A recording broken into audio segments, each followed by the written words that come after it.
राजौरी जिला की Budhal assembly constituency में असेंबली इलेक्शंस की कैंपेन के तहत नेशनल कॉन्फ्रेंस कांग्रेस अलायंस के कैंडिडेट जावेद इकबाल चौधरी ने कोटरंका सब डिवीजन की दूरदराज खवास तहसील के इलाकों में पब्लिक मीटिंग्स की क़यादत की।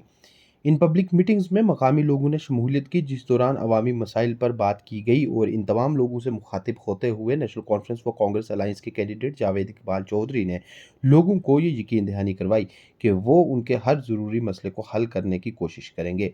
उन्होंने लोगों से अपील की कि वो उन्हें अपना साथ व वोट देकर कामयाब बनाएं। जावेद इकबाल चौधरी ने इस इलाका में तालीमी निज़ाम को बेहतर करने, सेहत निज़ाम में बेहतरी लाने, सड़कों के जाल को और बिछाने और साथ ही साथ रोज़गार के वसीले पैदा करने की बात को अपनी पहली तरजीह करार दिया। सारे खामोश से सुनना। बिस्मिल्लाहिर्रहमानिर्रहीम। आप सबको मेरा सलाम और आदाब। आपके इस प्यार के लिए, खुलूस के लिए, मोहब्बत के लिए बहुत बहुत शुक्रिया।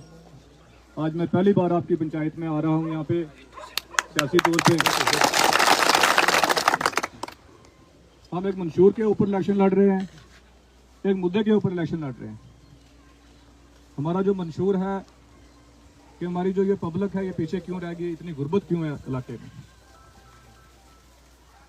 सबसे पहले हमने इस पे काम करना है कि इस गुर्बत को कैसे दूर किया जाए। गुर्बत को दूर सिर्फ तालीम कर सकती है। इस अंधेरे से बाहर हमें सिर्फ तालीम जो है वो निकाल सकती है। और हमारे जो यहाँ पे सियासी रहनुमा रहे हैं उनको इस चीज़ की चर्चा नहीं थी। वो सिर्फ अपनी डेवलपमेंट करना चाहते थे, अपना माल कमाना चाहते थे, अपने बच्चों को पढ़ाना चाहते थे, अपने बच्चों को उनको डॉक्टर बनाना था, इंजीनियर बनाना था, अपने बच्चों को अमेरिका में छोड़ना था, लंदन में छोड़ना था, ऑक्सफोर्ड और कैम्ब्रिज यूनिवर्सिटी में छोड़ना था। आपके बच्चों की कोई परवाह उनको नहीं थी। मैं कोई लीडर नहीं हूँ, अदना सा एक वर्कर हूँ, आपका खादम हूँ, नौकर हूँ और हम खिदमत की नीयत से आए हुए हैं। मेरी बीवी भी और मैं, हम सिर्फ पब्लिक की खिदमत कर रहे हैं। और 3-3.5 साल हमने अंत तक मेहनत की है। हमें जीरो से शुरू करना पड़ा क्योंकि इलाका के हालात ही ऐसे हैं। 70 साल हो गए। 70 साल में क्या मिला? आज भी जब गांव में जाओ तो लोग कहते हैं जी टॉयलेट नहीं है। हमारी माएँ बहनें ओपन में जाके उनको नहाना पड़ता है। इससे बड़ी शर्मिंदगी की बात कौन सी हो सकती है? ये जो सियासी ठेकेदार थे, जो सरकारी स्कीम थी टॉयलेट की, उसके पैसे भी खा गए, फिर भी इनकी जो भूख है वो खत्म नहीं हुई। जो ठेकेदारी निज़ाम है, सियासी ठेकेदारी निज़ाम, हर पंचायत के ऊपर 1-2 बंदे मुसल्लत किए जाते हैं। वो क्या करते हैं? उनका घर बन जाता है, उनकी कोठी बन जाती है, उनके घर ट्रांसफार्मर लग जाता है, लेकिन गरीब आदमी को कुछ नहीं मिलता।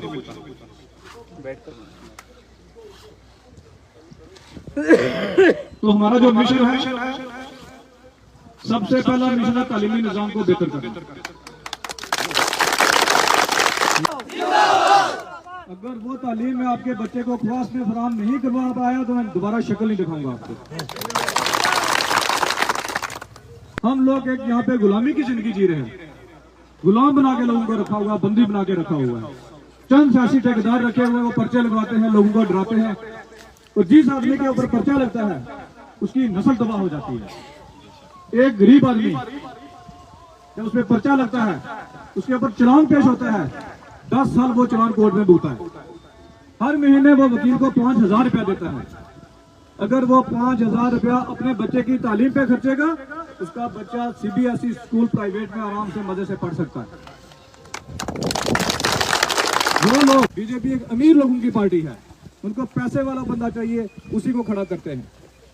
देवराज पे उनकी नजर नहीं थी पड़ रही, मंजूर नाइक पे उनकी नजर नहीं थी पड़ रही। उनको पूंजीपति आदमी चाहिए था, क्योंकि वो अमीर लोगों की पार्टी है और जो नेशनल कॉन्फ्रेंस है, कांग्रेस है, ये गरीब लोगों की पार्टी है। तो मंत्री साहब अपनी मजबूरी से बीजेपी में गए हैं। आज तक मंत्री साहब ने बीजेपी का झंडा अपनी गाड़ी पे नहीं लगाया। क्यों शर्माते हैं वो बीजेपी का झंडा लगाने से? जब हमारे लोगों को वो अपील करते हैं कि बीजेपी को वोट दो, तो खुद क्यों नहीं झंडा लगाया? क्योंकि उन्होंने 2 महीने के बाद पार्टी छोड़ देनी है। पहला जो हमारा मंशूर है वो तालीमी निज़ाम को बेहतर करना है। तालीम ही हमें इस अंधेरे से बाहर निकालेगी। दूसरा है हमारा रोड नेटवर्क को अच्छा करना, इम्प्रूव करना। और मेरा आपके साथ वादा है कि आपकी पंचायत की हर वार्ड को 1.5 साल के अंदर हम रोड से कनेक्ट करेंगे। क्योंकि रोड का दर्द, रोड की तकलीफ जितनी मुझे है इतनी शायद आपको भी नहीं होगी। मेरे गांव में भी 70 साल रोड नहीं थी।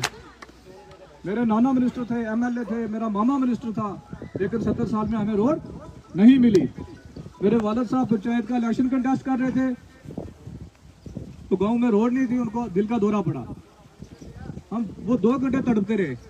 हम ये डिसाइड नहीं कर पाए कि इनको किस तरफ लेके जाएं। अगर रोड होती तो शायद अगर हम उनको हॉस्पिटल पहुंचा सकते तो वो बच जाते।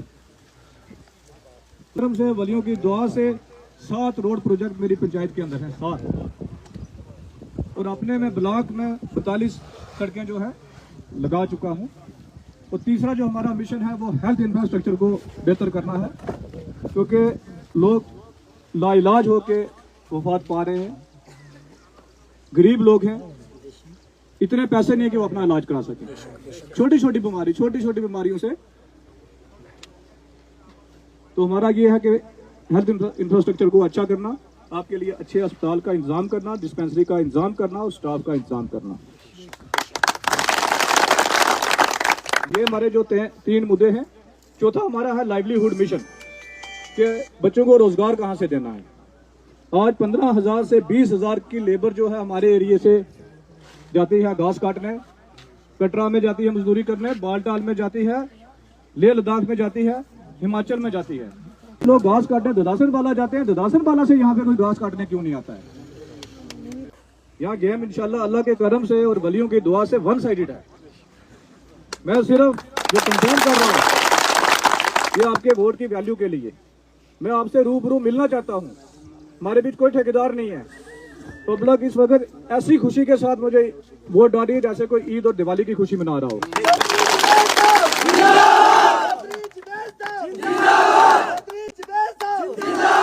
हमारा लीडर कैसा हो? हमारा लीडर कैसा हो? कल 22 किलोमीटर में पैदल चला हूँ नारला पंचायत में। हाँ बिल्कुल, हम 22 किलोमीटर क्यों चला हूँ? लोगों की कदर की है। मैंने घर जाके वोट मांगा है। मैंने टेम्पू नहीं भेजा कि मेरे घर भी इधर वोट दो, ठेकेदार को नहीं भेजा। मैं खुद गया हूँ। 3 वार्डे मैंने कवर किए। 22 किलोमीटर कल मैं पैदल चला हूँ। और मेरे इस सियासत में कदम रखने से अल्लाह के करम से आप सबकी वैल्यू बनी है, आप सबकी एक कीमत बनी है। मैंने जुल्फकार साहब को ओपन चैलेंज दिया था कि आप आओ ओपन ग्राउंड में, वहां पे मीटिंग रखो। एक जगह मैं रखता हूँ, एक जगह आप रखो। 30% आपके पास होंगे, 70% मेरे पास होंगे। क्योंकि हमने हक, इंसाफ और इज्जत का जो नारा दिया था उसके तले हमने काम किया है। हिंदू बिरादरी के, जैसे सड्डा की हिंदू बिरादरी है, जमोला की है, खा की है, रेहान की है, नंबर 1 पे रखा है मैंने उनको, नंबर 1 पे। आज वो लोग शाना बशाना मेरे साथ खड़े हैं। तो आखिर में मेरी ये इल्तिजा आपके साथ, मंशूर हमने आपको बता दिया है। बाकी जो हमारी पार्टी का मंशूर है, जैसे बिजली का है कि आपको 200 यूनिट जो बिजली फ्री मिलेगी, 12 सिलेंडर का है। बाकी आपको जो स्टेट लैंड से निकाला गया था, डराया गया था, पीला पंजा लगाया गया था, तो सरकार की यकीन दानी है कि उस पर आपको मालिक बनाया जाएगा। आपको जो जंगलात में तंग किया जा रहा था, आपको वहां भी हुकूक मिलेंगे। तो अगर ये जालिम सरकार आएगी तो हमें जमीन से बाहर निकालेगी। तो आखिर में मैं ये कहना चाहता हूँ कि 20 दिन आपने सिपाही बन के काम करना है, दिन रात एक करना है। अगले 5 साल में नौकर बन के आपका काम करूंगा। और अगर मैं कोई कोताही करूंगा, तो मुझे खिजरिया दरबार पहचानेगा, तो लाल शरीफ वाला दरबार पहचानेगा। क्योंकि उन्होंने मुझे आपकी खिदमत के लिए चुना है, आपकी खिदमत के लिए मेरे पे भरोसा करके इन्होंने आगे लाया है। तो इंशाल्लाह मेरी तरफ से कोई कोताही नहीं होगी। मेरी कोशिश रहेगी कि इंशाल्लाह इस गुर्बत से, इस अंधेरे से मैं आपको बाहर निकालूं। शुक्रिया। अल्लाह हाफ़िज़।